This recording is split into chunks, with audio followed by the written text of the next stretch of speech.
Hi hello everyone welcome to my channel అమ్మ కథ చెప్ప టుడే స్టోరీ చిన్న పరిష్కారం పెద్ద సమస్య. ఏంటి పరిష్కారం ఏంటి సమస్య? స్టోరీలోకి వెళ్దాం రండి.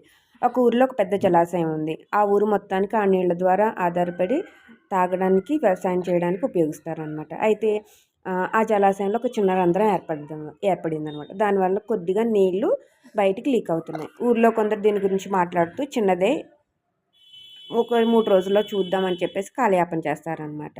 అలా 3 రోజులు గడుస్తాయి. ఈ లోపల వర్షాలు మొదలవుతాయి అనమాట. ఆ చిన్న రంధ్రం పెద్దగా మారి నీటి ప్రవాహం పెరిగిపోయిద్ది. ఆ కట్ట పూర్తిగా పెరిగి జలాశయం ఊరి మీద పడి ఇళ్ళు, పొలాలు అన్నీ మునిగిపోతాయి అనమాట. అప్పుడు అర్థమైద్ది. అప్పుడే చిన్న రంధ్రాన్ని మూసి ఉంటే పెద్ద నష్టం వచ్చేది కాదని. చిన్న సమస్యను ఎప్పుడు చిన్నదిగా ఉన్నప్పుడే తక్షణమే పరిష్కరించాలి.